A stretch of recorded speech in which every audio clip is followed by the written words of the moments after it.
भगवान श्री कृष्ण कहते हैं कि अपने रास्ते खुद चुनिए, क्योंकि आपको आपसे बेहतर और कोई नहीं जानता। भीड़ हमेशा उस रास्ते पर चलती है जो रास्ता आसान लगता है। सफल लोग रास्ते बदलते हैं, इरादे नहीं। भगवान श्री कृष्ण के इन्हीं विचारों के साथ आज की वीडियो शुरू करते हैं। जय श्री राधे कृष्णा। प्राचीन काल में सत्यव्रत नाम के एक राजा राज करते थे। वह प्रतिदिन पूजा पाठ किया करते थे। उनके पास किसी भी चीज की कमी नहीं थी। वह धन दौलत से लेकर हर प्रकार की सुविधा से समृद्ध थे।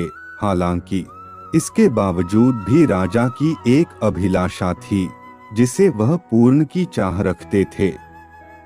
दरअसल राजा सत्यव्रत को किसी प्रकार से स्वर्ग लोक जाने की इच्छा थी।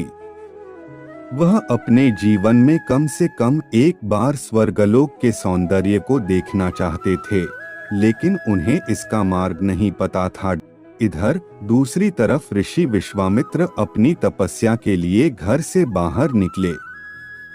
चलते चलते वह अपनी कुटिया से काफी आगे चले गए थे। काफी समय बीत गया लेकिन वह नहीं लौटे। इस कारण उनका परिवार भूख और प्यास से तड़प रहा था। राजा सत्यव्रत को जब यह पता चला तो उन्होंने ऋषि विश्वामित्र के परिवार के पालन पोषण की जिम्मेदारी ले ली। कुछ समय बाद जब मुनिवर लौटे तो वे अपने परिवार को कुशल देख काफी प्रसन्न हुए। उन्होंने पूछा कि उनकी अनुपस्थिति में किसने उनकी देखभाल की। इस पर ऋषि के परिवार वालों ने बताया कि राजा ने उनके पालन पोषण की जिम्मेदारी उठाई थी। यह सुनकर ऋषि विश्वामित्र तुरंत राजमहल पहुंचे और राजा से मुलाकात की। वहां पहुंचकर उन्होंने सबसे पहले महाराज को धन्यवाद कहा। इस पर राजा ने ऋषि अपनी इच्छा पूर्ण होने का आशीर्वाद मांगा। राजा की बात सुनकर ऋषि विश्वामित्र ने कहा, बोलिए महाराज, आपको क्या वरदान चाहिए। तब महाराज ने कहा, हे मुनि, मुझे एक बार स्वर्गलोक के दर्शन करने हैं। कृपया करके मुझे वहां जाने का वरदान दें। राजा की प्रार्थना सुनकर ऋषि विश्वामित्र ने एक ऐसा रास्ता बनाया जो स्वर्गलोक की ओर जाता था। यह देख राजा सत्यव्रत बहुत खुश हुए। वह तुरंत उस रास्ते पर चल पड़े और स्वर्गलोक पहुंच गए।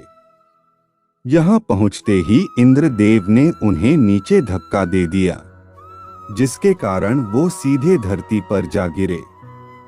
राजा ने सत्यव्रत ने तुरंत सारी घटना ऋषि विश्वामित्र बताई।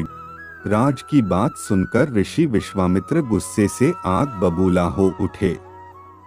उन्होंने तुरंत सभी देवताओं से इस बारे में बात की और इस समस्या का हल निकाला, जिसके बाद राजा के लिए एक नया स्वर्गलोक बनाया गया। नए स्वर्गलोक को पृथ्वी और देवताओं के स्वर्गलोक के बीचों बीच स्थापित किया गया था, ताकि किसी को परेशानी न हो। नए स्वर्गलोक से राजा सत्यव्रत तो बहुत खुश हुए, लेकिन विश्वामित्र को एक चिंता लगातार सता रही थी।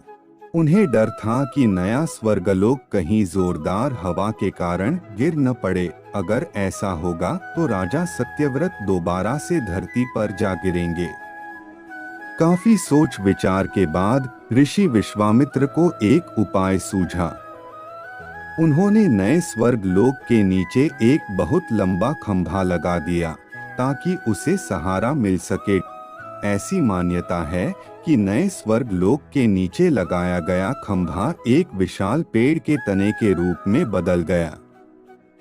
यही नहीं, कुछ समय पश्चात जब राजा सत्यव्रत की मृत्यु हुई तो उनका सिर एक फल में तब्दील हो गया। सभी से इस खंभे को नारियल का पेड़ कहा जाने लगा, जबकि राजा का सिर नारियल के रूप में जाना गया। यही कारण है कि नारियल का पेड़ इतना लंबा होता है। इसके साथ ही उस समय से नारियल का फल सभी देवताओं में चढ़ाया जाता है। इस कहानी से हमें यह सीख मिलती है कि बिना किसी स्वार्थ के अगर सच्चे मन से किसी की मदद करे तो हमारी हर ख्वाहिश पूरी हो सकती है।